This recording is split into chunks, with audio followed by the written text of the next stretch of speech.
नमस्कार दोस्तों, कैसे हो आप सभी। मैं आशीष कुमार एक कदम शिक्षा के डिजिटल प्लेटफॉर्म पर आपका स्वागत करता हूं। और पिछली कक्षाओं के अंदर हम पढ़ रहे थे बाल विकास के बारे में। बाल विकास के अंदर अपन का चल रहा था जीन पियाजे का विकासात्मक सिद्धांत या संज्ञानात्मक सिद्धांत।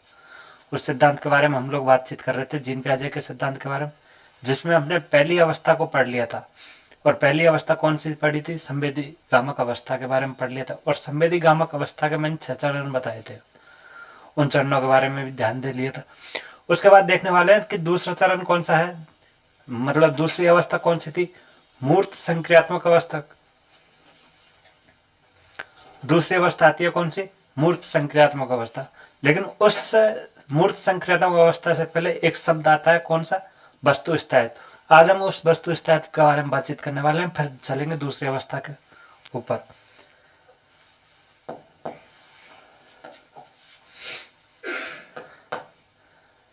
कौन से शब्द के बारे में बातचीत करने वाले हैं? वस्तु स्थायित्व के बारे में। और जो वस्तु स्थायित्व होता है, ये वस्तु स्थायित्व क्या है? और जो ये वस्तु स्थायित्व होता है, ये वस्तु स्थायित्व कैसे होता है कि जो 0 से 1 वर्ष तक के बालक के लिए, जैसे कि अपन देखते हैं, कोई एग्जाम्पल लेते हैं कि कोई बालक है जिसकी उम्र 0 से 1 साल के बीच में। यदि उस बालक के सामने कोई चॉकलेट या कोई चीज लाकर दे दी जाए किसी बड़े के द्वारा, तो वो बालक ले लेगा और उसको खाकर चला जाएगा।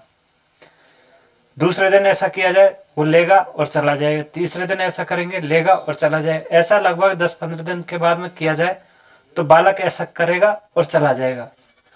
वो ये चीज नहीं, और अगले दिन उसको चॉकलेट नहीं लाएंगे तो वो उसको ढूंढने की कोशिश नहीं करेगा, क्योंकि अभी उसके प्रति वस्तु का स्थायित्व नहीं बना है। लेकिन जो 1 से 2 वर्ष का जो भी बालक होगा, यदि उसके साथ अगर इस प्रक्रिया को दोहराया जाए कि 2 या 3 दिन चॉकलेट दी जाए और चॉकलेट खाने के बाद में बालक चला जाता है, लेकिन अगले दिन बालक को चॉकलेट दिखा दी जाए और उसको छुपा लिया जाए, तो बालक उस चॉकलेट को ढूंढने का प्रयास करेगा। क्यों करेगा? क्योंकि उस बालक के सामने उस जो चॉकलेट दी जाने वाली है उसका प्रतिबिंब बन जाता है, उसको वो ढूंढने की कोशिश करता है। और इसी अवस्था यानी कि इसी जो प्रक्रिया है, इस प्रक्रिया को अपन क्या कहेंगे? वस्तु स्थायित्व कहेंगे। आगे बात समझ में? क्या बताया? 2 बच्चे लिए, एक तो 0 से 1 वर्ष का और 1 से 2 वर्ष के, 2 बालक हैं। एक बालक के सामने यानी कि 0 से 1 वर्ष का जो बालक है, उसके सामने चॉकलेट वाली प्रक्रिया को बार बार दोहराया जाता है। और एक दिन उस बालक को चॉकलेट दिखा दी जाए और वापस छुपा ली जाए, तो बालक उस चॉकलेट को ढूंढने का प्रयास नहीं करेगा। क्यों नहीं करेगा? क्योंकि अभी उसके वस्तु स्थायित्व यानी कि वस्तु की जो प्रतिबिंब है उसकी आंखों के अंदर नहीं छपी है। लेकिन 1 से 2 वर्ष का जो भी बालक होगा, यदि उस बालक के सामने इस प्रक्रिया को दोहराया जाए, जो कि 1 से 2 वर्ष का बालक है, और चॉकलेट को एक बार दिखा दी जाए और यदि उसको छुपा लिया जाए और उस बालक से यह कहा जाए कि उस चॉकलेट को चिड़िया लेकर चली गई या कौआ लेकर चले गया या कुत्ते को डाल दी, ये बातें वो नहीं मानेगा और उस चॉकलेट को वो बालक ढूंढने के प्रयास करेगा, उस आदमी के चारों बगल ढूंढने का प्रयास करेगा। क्यों करेगा? क्योंकि उस बालक के वस्तु स्थायित्व बन चुका है, उसके जो वस्तु की छवि थी वो उसके सामने बन चुकी है, इसलिए उसको ढूंढने का प्रयास करें। इसी प्रक्रिया को अपन क्या कहते हैं? वस्तु स्थायित्व कहते हैं। इसमें अपन थोड़ा सा लिख लेते हैं।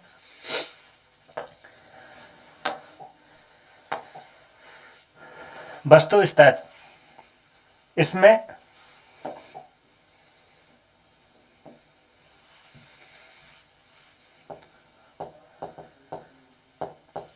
जीरो से 1 वर्ष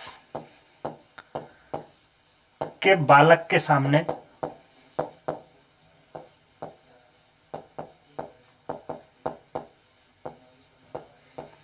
यदि 0 से 1 वर्ष के बालक के सामने यदि कोई खाने पीने की वस्तु, यदि कोई खाने की वस्तु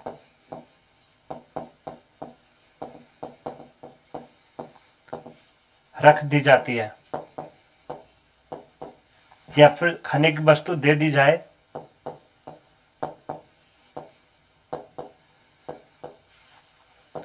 तो वह बालक उसे ले लेगा, वह बालक उसे ले लेता है और यह प्रक्रिया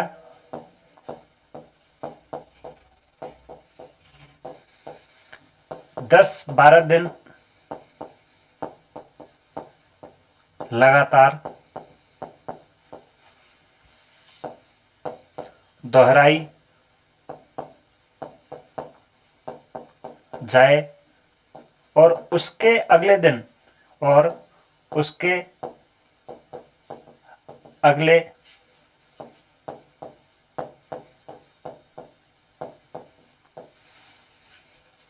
और उसके अगले दिन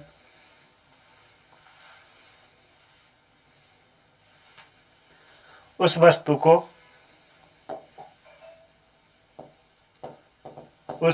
को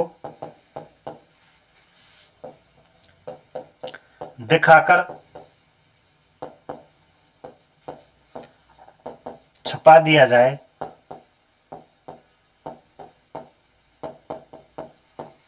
तो वह बालक उस वस्तु को ढूंढने का प्रयास नहीं करेगा, उस वस्तु को देखने का प्रयास नहीं करेगा। किस उम्र का बालक? 0 से 1 वर्ष का बालक। ठीक है, लेकिन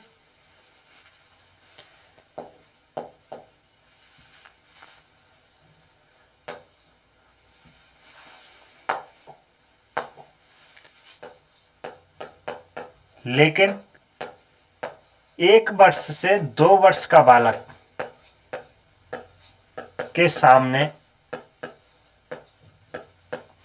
1 या 2 वर्ष के बालक के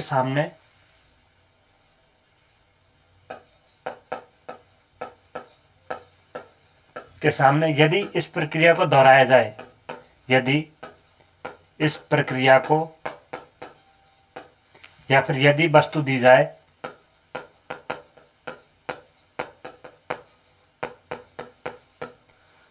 और एक दिन वस्तु को दिखाकर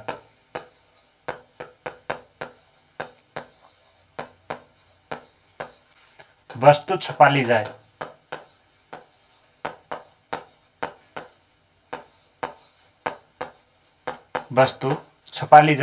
तो बालक उस वस्तु को ढूंढने का प्रयास करेगा, तो बालक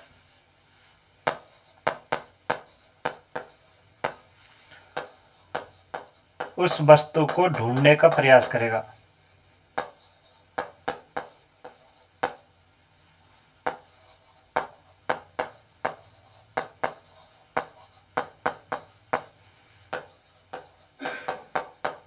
ठीक है, ये चीज उसके सामने वस्तु स्थायित्व के बारे में बताती है। मैंने क्या बताया था?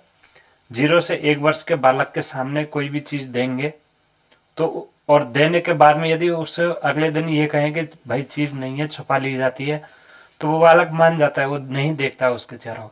लेकिन वही प्रक्रिया 1 से 2 वर्ष के बालक के सामने की जाए तो बालक उस वस्तु को ढूंढने का प्रयास करेगा, खोजने का प्रयास करेगा, और ये जो खोजना है वो क्या कहलाएगा? वस्तु स्थायित्व कहलाएगा। आगे बात समझ में? इसके बाद में बातचीत करें किसकी? दूसरी अवस्था आती है, कौन सी? पूर्व संक्रियात्मक अवस्था। पहली पढ़ ली थी अपने संवेदीगामक अवस्था, दूसरी है पूर्व संक्रियात्मक अवस्था, POS।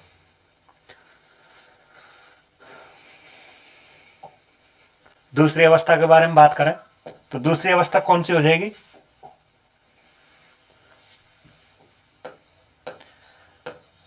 पूर्व संक्रियात्मक अवस्था। कौन सी अवस्था? पूर्व संक्रियात्मक अवस्था। इसको क्या कहेंगे? POS, यानी कि प्री ऑपरेशनल और स्टेज। ठीक है, इसका अवस्था जो कार्य का क्या बोलते हैं टाइम पीरियड है वो कितना हो जाएगा? 2 साल से 7 साल तक।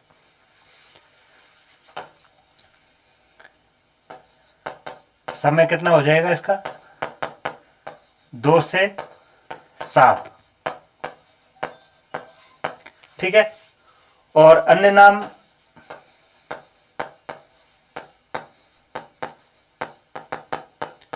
POS इंग्लिश में हो जाएगा, प्री ऑपरेशनल स्टेज। इसके बारे में बात करें कि इस अवस्था के अंदर बालक अनुकरण के माध्यम से सीखता है। जो ये अवस्था पूर्व संक्रियात्मक अवस्था, इस अवस्था के अंदर बालक होगा वो अनुकरण के माध्यम से गामक क्रियाओं को और भाषाई क्रियाओं को सीखता है। गामक क्रियाएं और भाषाई क्रियाओं को सीखेगा, जैसे कि गिनती लिखना, ये कौन सी हो जाएगी? गामक क्रियाएं। पहाड़े बोलना, ये कौन सी हो जाएगी? भाषाई क्रियाएं। आ गई बात समझ में? यहां से वो बालक गामक क्रियाओं के ऊपर काम करने लगेगा, भाषाई क्रियाओं के ऊपर काम करने लगेगा, उनको सीखने लगेगा, अनुकरण के माध्यम से सीखने लगेगा। मैंने क्या बताया? पूर्व संक्रियात्मक अवस्था चल रही है। इस अवस्था के अंदर बालक अनुकरण के माध्यम से गामक क्रिया और भाषाई क्रियाओं को सीखने लगता है। गामक क्रियाएं कौन सी हो जाएंगी? गिनती लिखना, पहाड़े लिखना, ये इसकी गामक क्रियाएं हो जाएंगी। अनारवाला लिखना, वर्णमाला लिखना, ABCD लिखना, ये सारी लिखना यानी कि गामक क्रियाएं। और भाषाई क्रियाएं गिनती बोलना, वर्णमालाएं बोलना, ABCD बोलना, यानी कि बोलना भाषाई क्रियाओं को जोड़ देगा। ठीक है, ये अपनी कौन सी हो जाएंगी?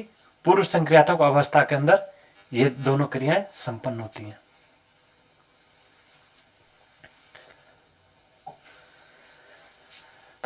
इस अवस्था के अंदर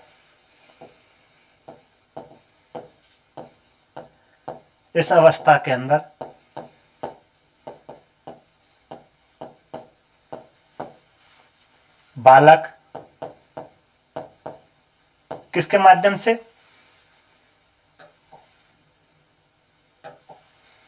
बालक अनुकरण के माध्यम से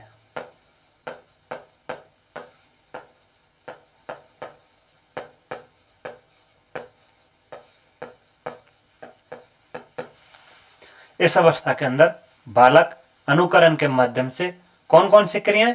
गामक क्रियाएं और भाषाई क्रियाओं को सीखने लगता है। अनुकरण के माध्यम से गामक क्रियाएं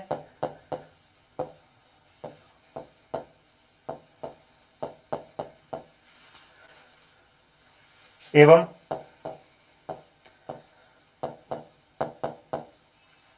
भाषाई क्रियाओं को सीखता है,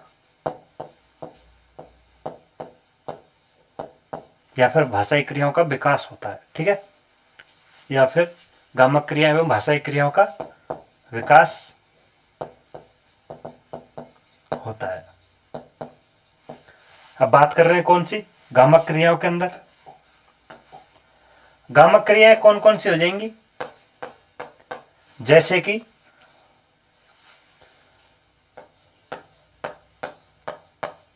गिनती लिखना,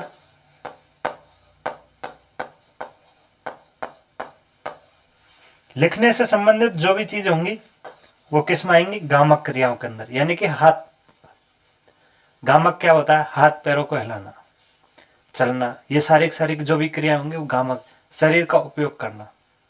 ठीक है, गामक क्रियाएं। पहाड़े लिखना या फिर वर्णमालाएं लिखना,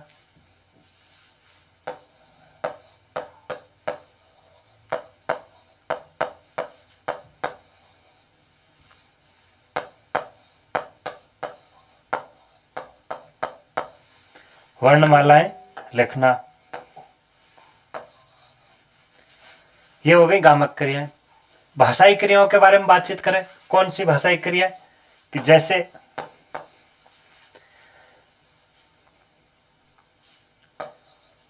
वर्णमाला बोलना,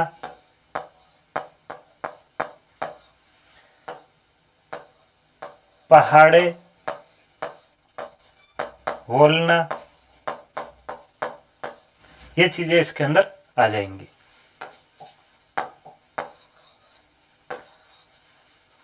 आ गई बात समझ में?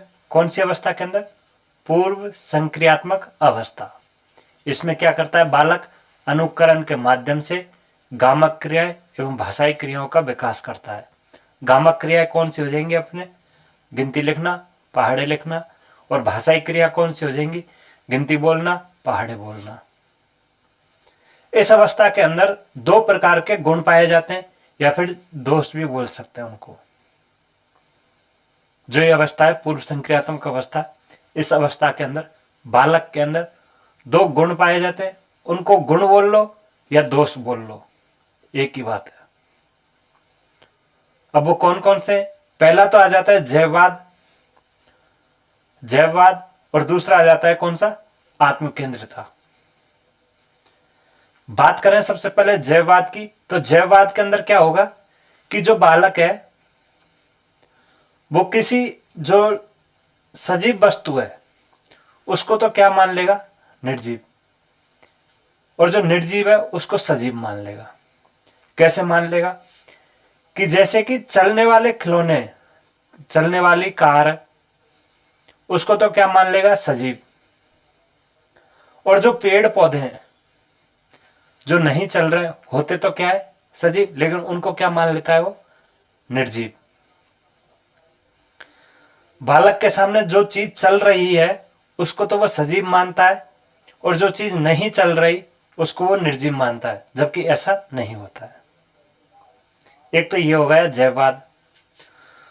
दूसरी बात करें आत्मकेंद्रियता की, इसके अंदर बालक खुद को केंद्र मान लेगा, और वो ये चाहता है, वो ये जानता है, वो ये समझता है कि जो भी काम हो रहा है ब्रह्मांड के अंदर, जैसा भी काम हो रहा है वो उसके अनुसार हो रहा है, वो जैसा चाहेगा वैसा ही हो रहा है।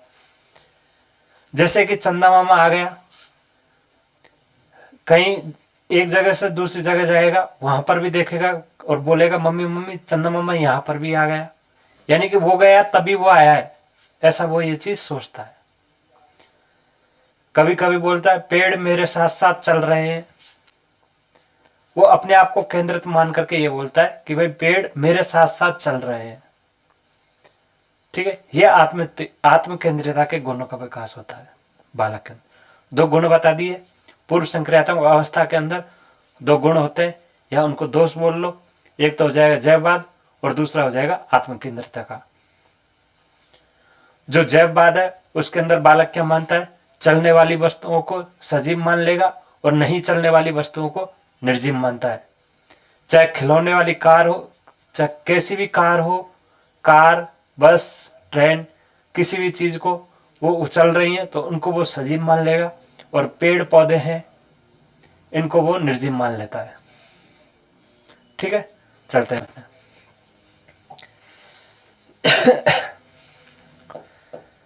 इस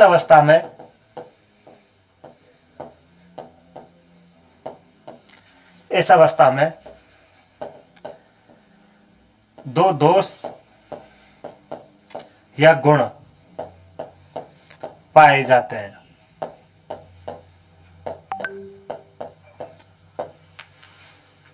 इस अवस्था में दो दोष या दो गुण पाए जाते हैं। पहला कौन सा हो जाएगा? जैववाद। और दूसरा कौन सा हो जाएगा? अहम केंद्रिता।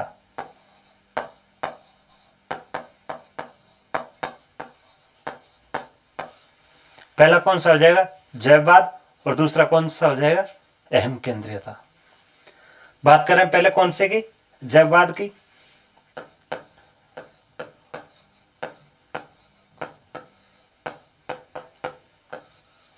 जैववाद की, इसमें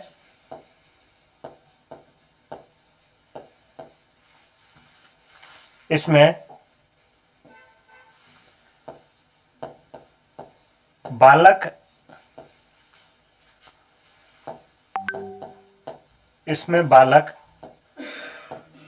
चलने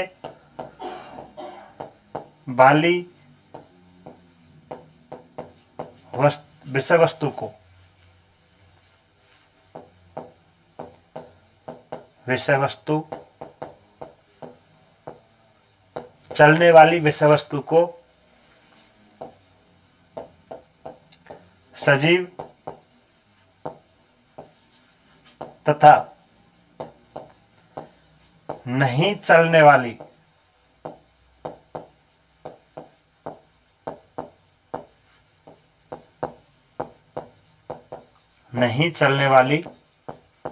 विषय वस्तु को निर्जीव मान लेता है।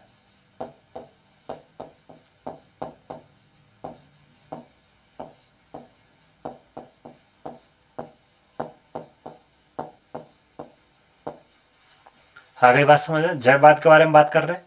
इसके अंदर बालक चलने वाली वस्तुओं को क्या मान लेगा, सजीव, और नहीं चलने वाली वस्तुओं को क्या मान लेगा, निर्जीव मान लेगा।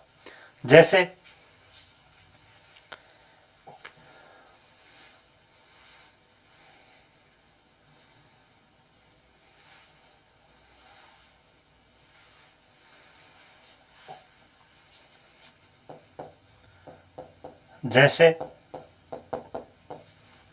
कार,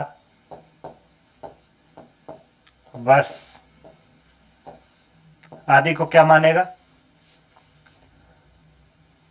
सजीव।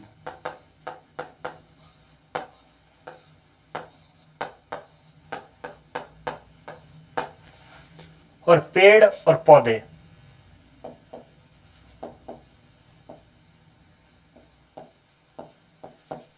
पेड़ और पौधे, इनको क्या मान लेता है वो, निर्जीव।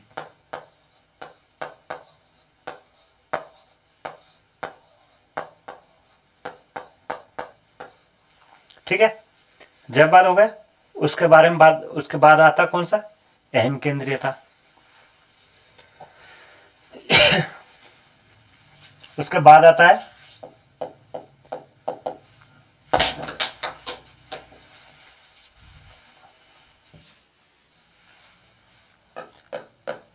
अहम केंद्रीयता।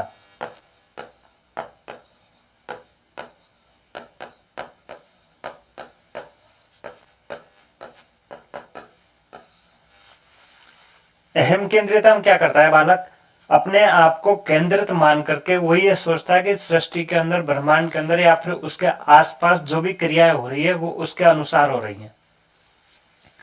इसमें बालक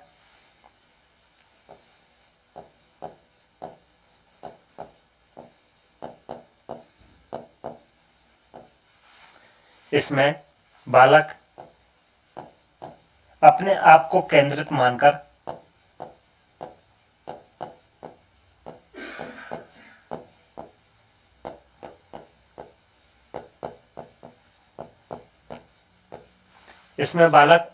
को केंद्रित मानकर या फिर मानता है और ये सोचता है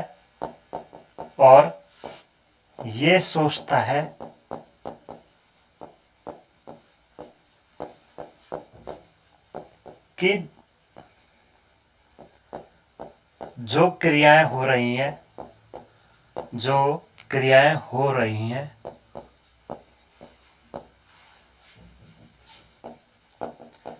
वो उसके अनुरूप हो रही हैं, उसके यानी कि बालक के अनुरूप हो रही हैं।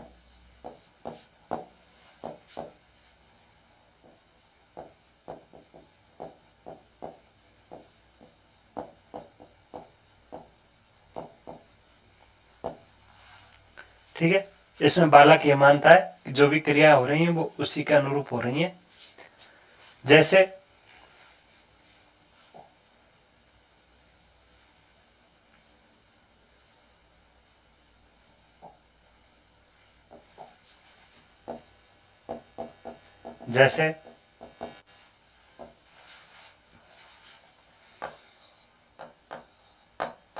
चंदा मामा आया,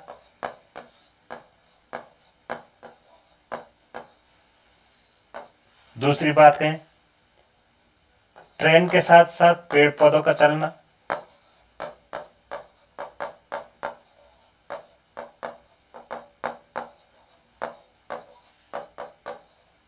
या फिर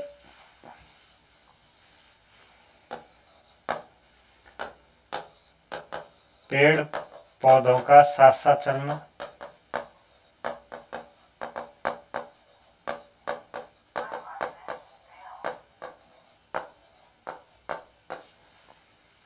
ठीक है। तीसरी बात करें कि भाई सूरज चांद तारों का निकलना, एक जगह चांद तारे हैं दूसरी जगह भी चांद तारों का आना, तो इस प्रकार से चीजें हो जाती हैं। ये अपने कौन सी अवस्था के अंदर होता है? पूर्व संक्रियात्मक अवस्था के अंदर। इसके बाद में जो अवस्था है वो कौन सी आएगी? मूर्त संक्रियात्मक अवस्था। और मूर्त संक्रियात्मक अवस्था के एक बार और देख लें इसमें कि जो ये अवस्था है कौन सी? पूर्व संक्रियात्मक अवस्था। इसको दो भागों में विभाजित किया गया है। एक तो कौन सी? प्राक संप्रत्यात्मक अवस्था, और दूसरी कौन सी हो जाएगी? अंत्य प्रत्यकाल अवस्था। पहली कौन सी हो जाएगी? प्राक संप्रत्यात्मक अवस्था, और दूसरी कौन सी हो जाएगी? अंत्य प्रत्यकाल अवस्था।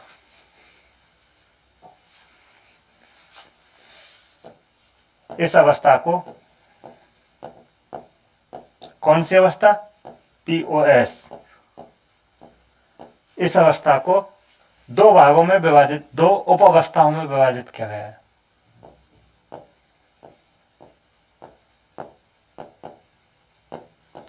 दो उप अवस्थाओं में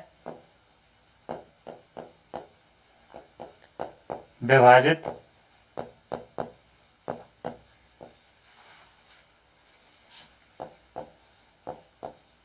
किया गया है।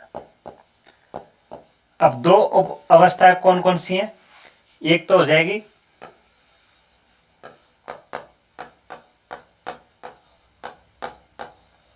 प्राक संप्रत्यात्मक अवस्था,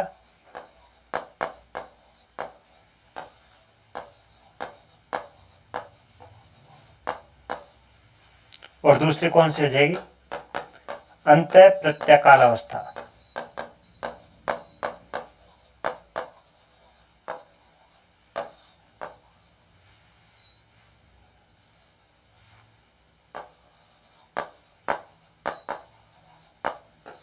ठीक है, इन अवस्थाओं के बारे में ज्यादा जानकारी करने की कोई जरूरत है नहीं। इसके अंदर इसके बाद में कौन सी अवस्था आती है? पीओएस के बाद में मूर्त संक्रियात्मक अवस्था, और चौथी कौन सी हो जाएगी? औपचारिक संक्रियात्मक अवस्था। ये दो अवस्था होने के बाद अपनी ये जो यूनिट है ये पूरी हो जाएगी। हम नेक्स्ट क्लास में देखेंगे कौन सी? मूर्त संक्रियात्मक अवस्था और औपचारिक संक्रियात्मक अवस्था। अगर इस क्लास से संबंधित जो भी चीज समझ में नहीं आए तो वो आप कमेंट में लिख देना, ठीक है। फिर मिलते हैं नेक्स्ट क्लास में, जब तक के लिए धन्यवाद।